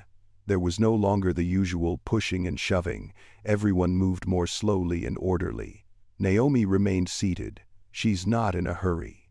Lena Ortiz stood nearby, her hands clasped together. "Dr. Williams," she said, her voice trembling slightly, I'm sorry for everything." Naomi looked at Lena. "Thank you for doing the right thing," she said, "even when it was hard." Lena nodded, her eyes glistening with tears. "I didn't want to lose my job," she whispered. Naomi placed her hand on her arm very gently. "Integrity costs something," she said, "but it also builds something." Lena took a deep breath, as if memorizing each word. Naomi stood up and adjusted her coat. She stepped out of seat 34B and walked down the aisle where just hours earlier the events had begun. A few passengers nodded at her. Not because she was the CEO, but because she was the one who hadn't remained silent. When Naomi came down the stairs, Thomas Reed was already standing there. He was tall, impeccably dressed, and had a tense expression on his face. He looked at Naomi, then at Captain Holloway, his eyes flashing with worry. "Dr. Williams," he said, trying to keep his voice normal, "I had no idea you were on this flight." Naomi looked straight at him. "That," she said, "is exactly the point." Thomas Reed swallowed hard. Naomi kept walking without stopping, because she knew the real confrontation had only just begun. Thomas Reed stood on the runway watching Naomi Williams. A series of questions swirled in his mind. And little did he know that in just a few hours the entire system he had become accustomed to protecting would be exposed. The temporary office at Los Angeles International Airport isn't large. White light shines down on a light-colored wooden desk where several files are neatly arranged. There are no banners, no flashy logos. Only the serious atmosphere of urgent decisions. "Doctor." Naomi Williams sat upright, her hands resting on her lap. The redness on her cheek had faded, but it was still enough to remind everyone of what had just happened on Aurora Air Flight 728. Facing her was Captain James Holloway, his flight helmet set aside. He had removed his coat, his sleeves rolled up, looking like someone ready to take on responsibility. To his right, Thomas Reed sat leaning slightly, his back unnaturally straight. He maintained a calm demeanor, but his intertwined fingers betrayed his tension. The door opened again. Karen Mitchell was let in, no longer in her neat uniform, just a woman with tired eyes and heavy shoulders. Karen sat down without looking at Naomi. Captain Holloway spoke first, his voice deep and firm. "We'll begin," he said. "The purpose of this meeting is to clarify what happened on the flight." He turned to Karen. "Miss Mitchell, do you understand why you're here?" Karen nodded very slightly. "Yes?" Captain Holloway looked at Thomas Reed. "Mr. Reed, as Director of In-Flight Operations, is there to ensure that procedures are followed." Thomas Reed nodded. "Of course." The atmosphere in the room was incredibly tense. Captain Holloway placed a tablet on the table. "Before we begin the presentation," he said, "we will watch a video." He looked toward Ethan Brooks, who was standing near the door. "Mr. Brooks," he said, "are you ready?" Ethan nodded, stepped forward, and plugged in the cable. The screen lit up. "The video begins. No cuts or edits, no retouching, no background music. It's just the truth, naked truth." Karen's voice rang out clearly, word for word. Sarcasm. Accusations. The moment the coffee spilled, and then the slap. That sound, even though I'd heard it once, still made the room feel somber. Karen bowed her head. Thomas Reed frowned, his lips pressed together.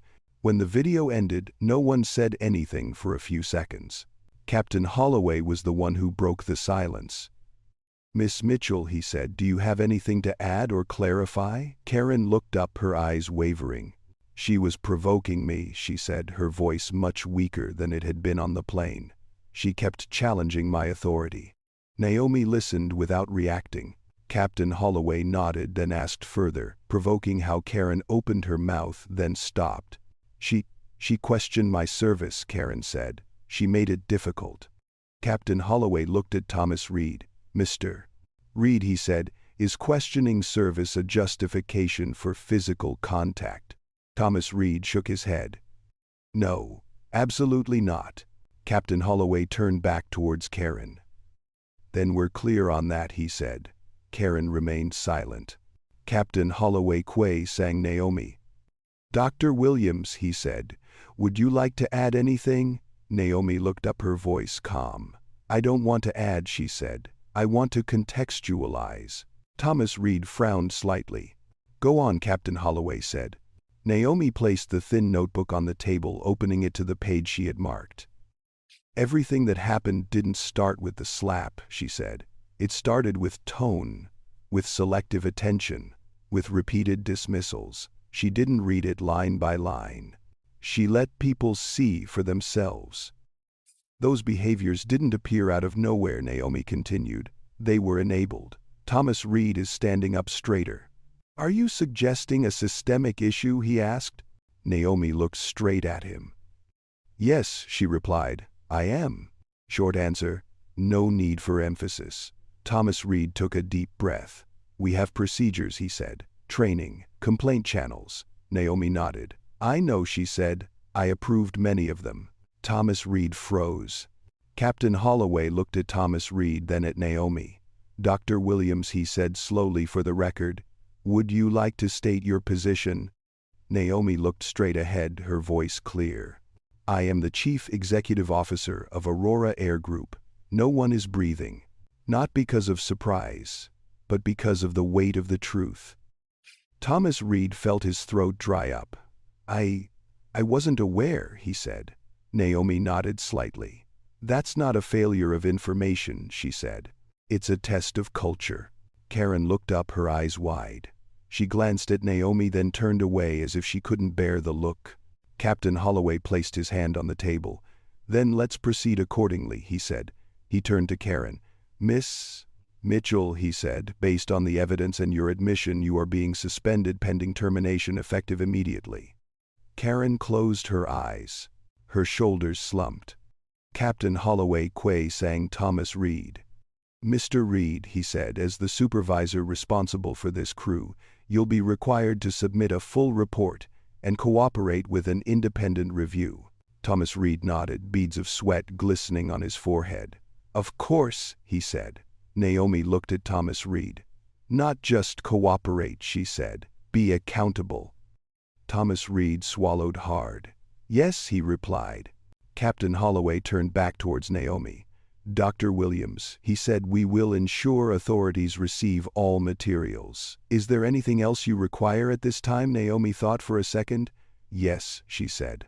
I want to speak to the crew members who tried to intervene. Captain Holloway nodded. We'll arrange that. Naomi K. sang Ethan. And I'd like Mr. Brooks's video preserved, unedited. Captain Holloway immediately replied, Done. Ethan breathed a sigh of relief. Karen stood up and was escorted outside by security. Before leaving, she turned back and looked at Naomi. I didn't know, Karen said, her voice breaking. I swear. Naomi looked at her, her eyes devoid of anger. That's the problem, she said. You didn't think you needed to. Karen bowed her head and walked out of the room. When the door closed, the atmosphere in the room calmed down a little. Captain Holloway looked at Naomi. I've flown for 30 years, he said. I've seen a lot. But this, he paused, searching for the words. This matters, Naomi said. Tipleong. Not because of who I am, but because of what happened. Captain Holloway nodded. Thomas Reed looked down at the table. We'll do better, he said, his voice low. Naomi looked at him. Doing better starts with telling the truth, she said. Even when it's uncomfortable. Thomas Reed didn't answer, but he understood. Outside, the airport was still bustling.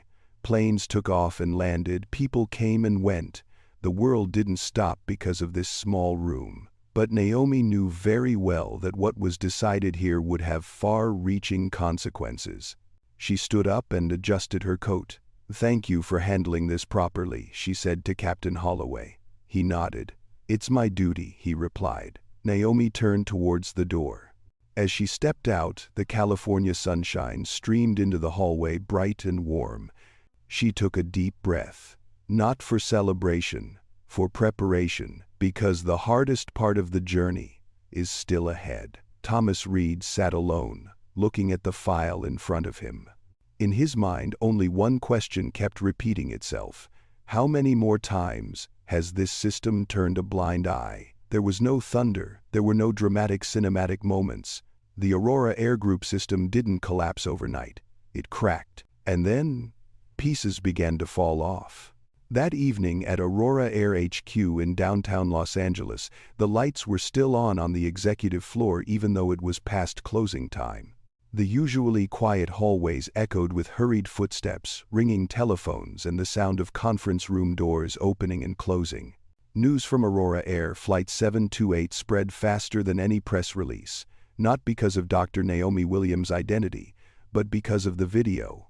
Ethan Brooks' video, delivered properly unedited and not leaked to social media, was enough to trigger all the internal mechanisms. Those in the highest positions of responsibility have all seen it, and no one can say they don't know what happened. Thomas Reed sat alone in his office, the door closed. On his desk lay 3 folders, all open at the same time. Times, preliminary report from Captain James Holloway. Asterisk, Lena Ortiz's report. Asterisk, history of complaints related to Karen Mitchell. Thomas turned the pages slowly, one by one. Each page contains more than just information.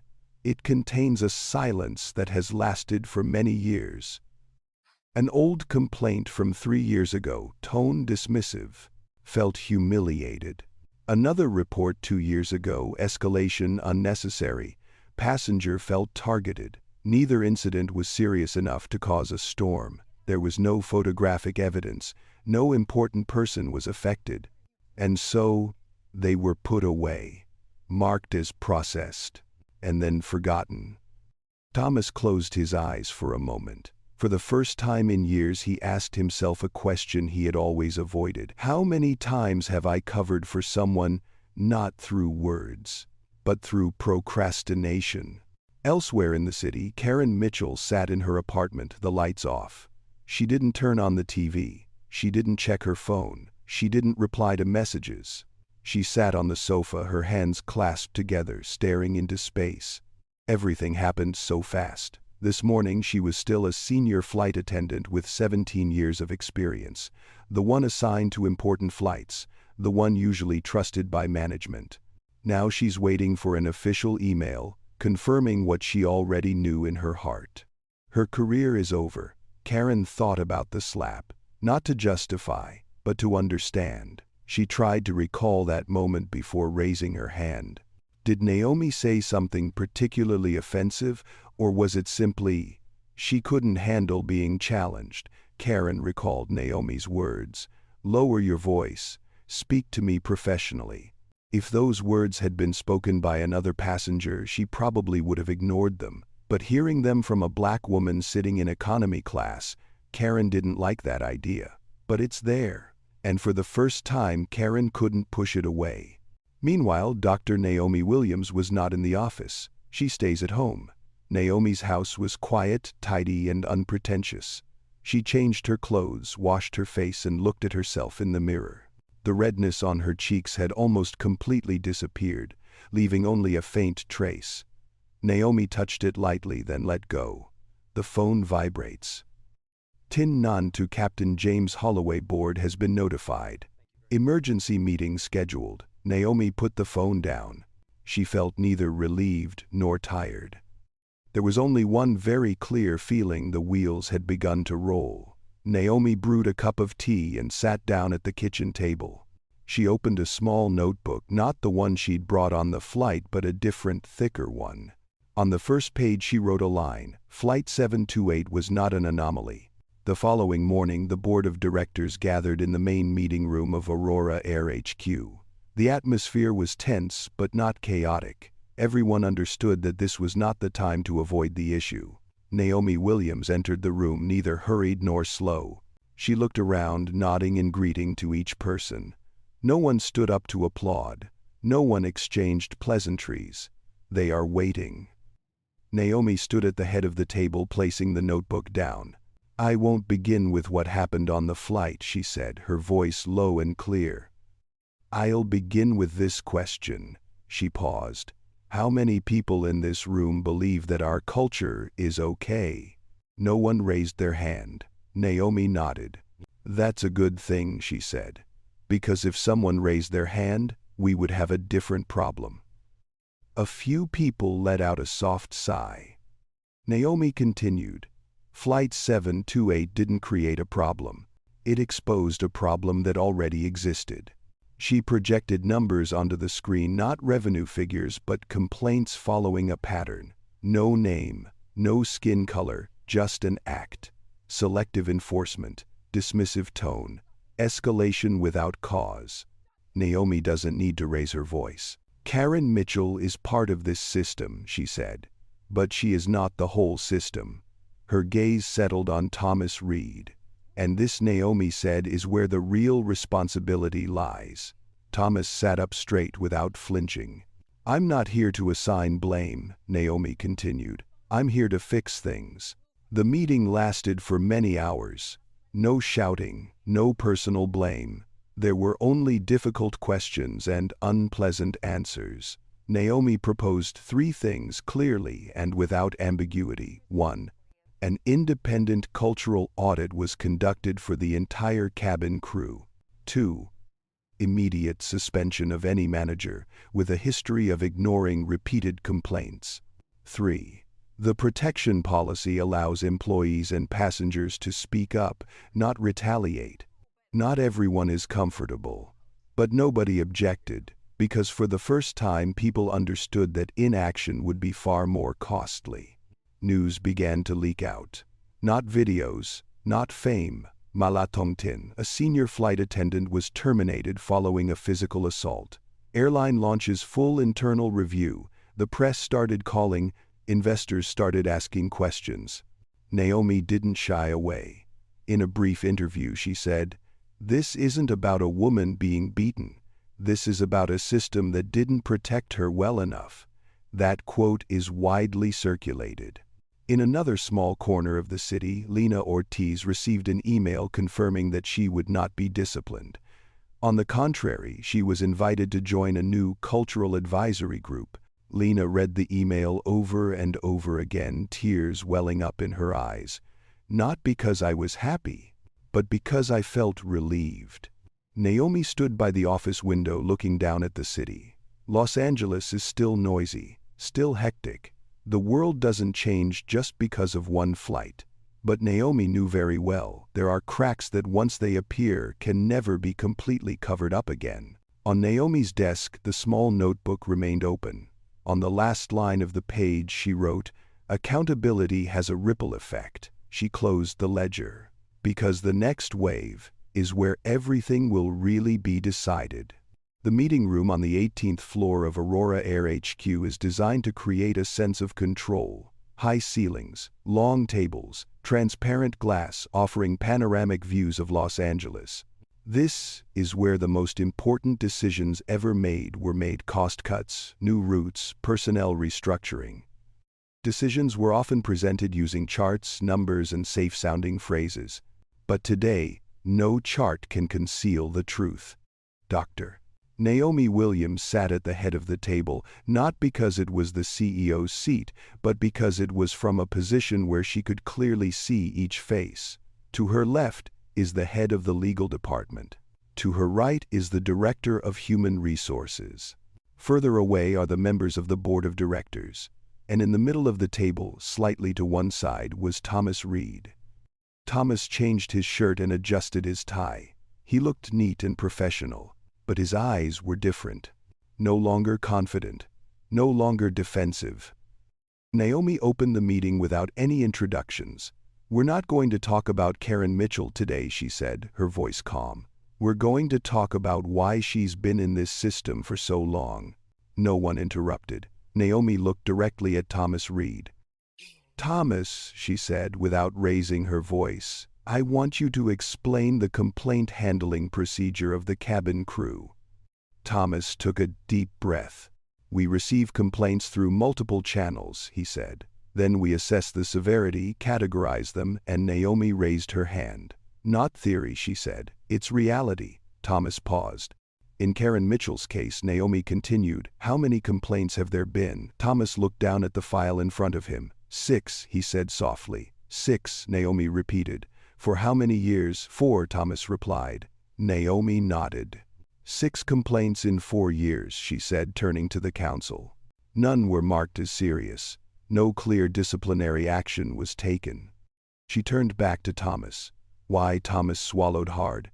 "Because none of them met the threshold," he said. "They were subjective." Naomi was silent for a few seconds. Then she asked, "Subjective with whom?" Thomas didn't answer immediately.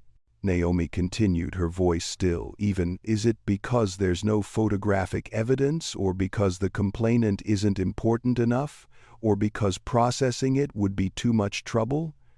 Thomas looked up. "I never ignored complaints," he said. "I followed protocol." Naomi nodded. "That's the problem," she said. "The protocol has become a refuge for responsibility." The room fell silent. A council member spoke up. "Naomi," he said, "we need to be careful. We can't turn a single incident into a systemic conclusion." Naomi turned to him. "If this were a personal matter," she said, "I wouldn't be sitting here." Her tone wasn't harsh, but no one doubted the certainty in her words. Naomi stood up and walked slowly along the conference table. "Karen Mitchell didn't wake up one morning and decide to become an abuser," she said.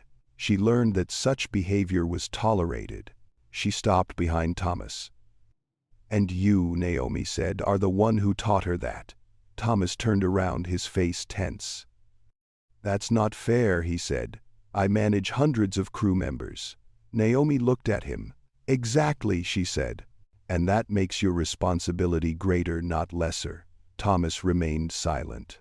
Naomi turned back to the head of the table.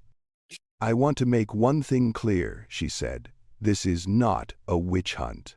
She looked around. "But this is not a meeting we should feel comfortable about either." Some people shifted in their seats. Naomi continued, "We talk a lot about branding, about customer experience, but we forget that experience starts with how employees believe they can treat other people." She turned on the projector. "Not a revenue slide. These are excerpts from internal reports which have been anonymized. Asterisk, passenger felt belittled. Asterisk, crew member escalated unnecessarily. Complaint closed without follow-up. Naomi offered no comment. She let the words speak for themselves. The HR director spoke up. "So what are you proposing?" she asked. Naomi didn't sit down. "I propose 3 immediate changes," she said. "Firstly, any repeated complaint, however minor, will automatically trigger an independent review. Secondly, any manager who systematically ignores complaints will be held personally accountable." She looked at Thomas. "And third, we will measure culture not just through surveys but through actual behavior." Thomas opened his mouth, then closed it again. Finally, he said, "If you're saying I failed, then say it." Naomi looked straight at him. "I am," she said, "and I'm saying you're not the only one." No one was breathing heavily. No one was coughing. No one was coughing. The room understood perfectly what that meant. Another council member asked, "What happens to Thomas Reed?" Naomi didn't answer immediately. She looked at Thomas. Then she looked at the council. "Thomas Reed will be suspended from his duties while the review takes place," she said. "If the results confirm what we see, he will leave this position." Thomas closed his eyes for a moment. When he opened his eyes, they were tired, but he didn't resist. "I'll cooperate," he said. "Fully." Naomi nodded. "Good," she said. "That's the minimum." The meeting lasted another 2 hours. No one left early. No one blamed the absentee. By the end, the sky outside had turned a pale orange hue of sunset. Naomi stood alone in the meeting room, looking through the large glass pane. Los Angeles stretches out below, vibrant, imperfect.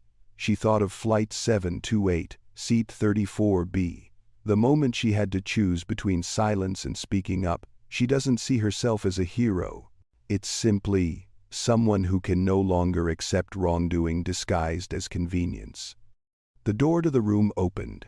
Lena Ortiz stood there, hesitating slightly. "Dr. Williams," she said, "I just wanted to say thank you." Naomi returned. "For what?" she asked. "For not making this about punishment," Lena said, "but about change." Naomi smiled slightly. "Change is harder," she said, "but it lasts longer." Lena nodded and left. Naomi tidied up the papers and turned off the lights in the meeting room. As she stepped out into the hallway, her footsteps echoed steady and rhythmic. There's nothing more to say today. But she knew very well, the real reform has only just begun. Thomas Reed sat in his empty office, staring at the chair he had sat in for 10 years. For the first time, he understood that not all failures stem from doing the wrong thing. Some failures come from doing nothing at all. Change is rarely noisy. It doesn't appear in the form of eloquent speeches or sensational headlines. Often, it comes quietly through small, repeated decisions and people choosing to act differently even when no one forces them to. Dr.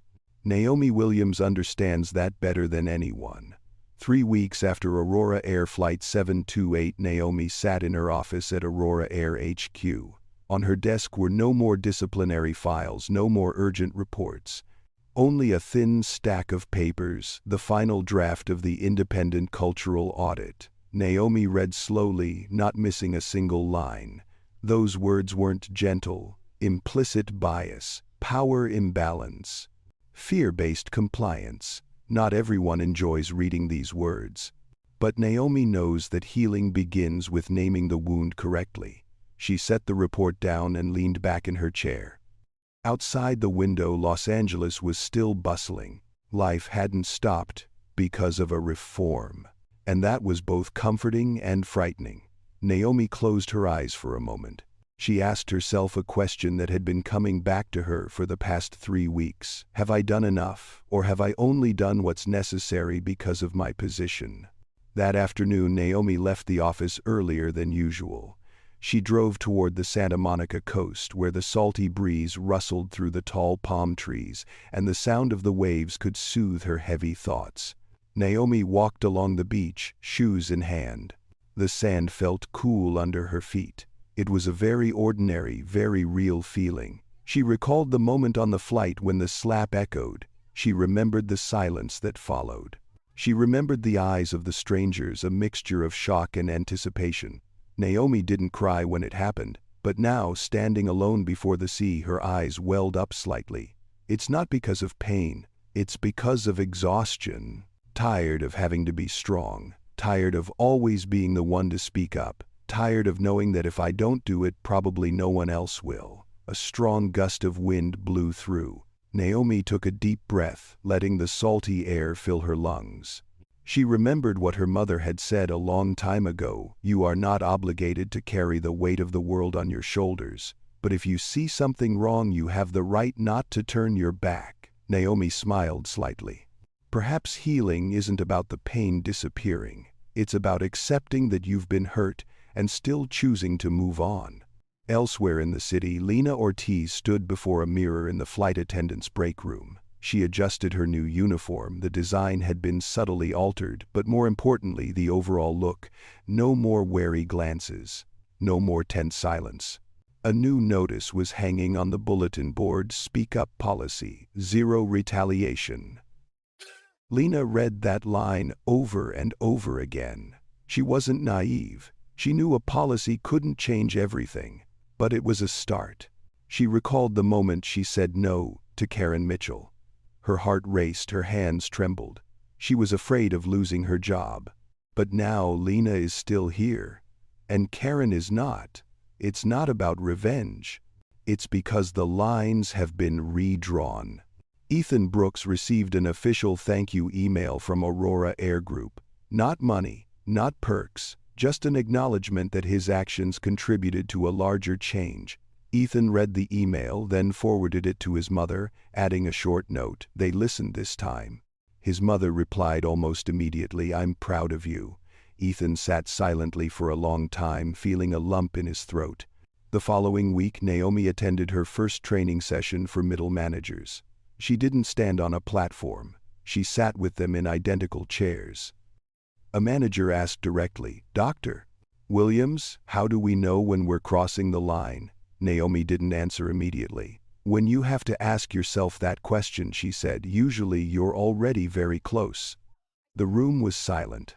Naomi continued, "Power is not the ability to silence others. Power is the ability to make them feel safe to speak out." No one was taking notes in a hurry, but everyone was listening. That night Naomi came home late. She sat alone at the dining table. The soft yellow light shone down on the small notebook, the notebook that had accompanied her on the flight. Naomi opened it and flipped to the last blank page. She picked up the pen, then stopped. What should I write now? No more events, no more conflicts, only the lingering echoes remain. Finally, Naomi wrote a line: "Change is quiet work." She closed the notebook. The phone vibrated. A message from Captain James Holloway, crew: "Morale is different. Not perfect, but different." Naomi smiled. She knew perfectly well that there were no miracles, no perfect endings. But there were small signs, and they were worth it. Naomi stood up and walked out onto the balcony. The city below sparkled with lights. She thought about Karen Mitchell. Naomi wasn't happy that Karen lost her job. She didn't hate her either. She just wished Karen had stopped sooner before things went too far. But wishes cannot change the truth. Only the next action can accomplish that. The next morning, Naomi received the updated schedule. A company flight, no business trips, no meetings. It was just a normal flight. Naomi looked at the calendar, then nodded. She knew why she wanted to take that flight. Not for inspection, not for monitoring, and to recall the feeling of sitting in seat 34B, so that we may never forget why it all began. Naomi put her bag down, getting ready to leave the house.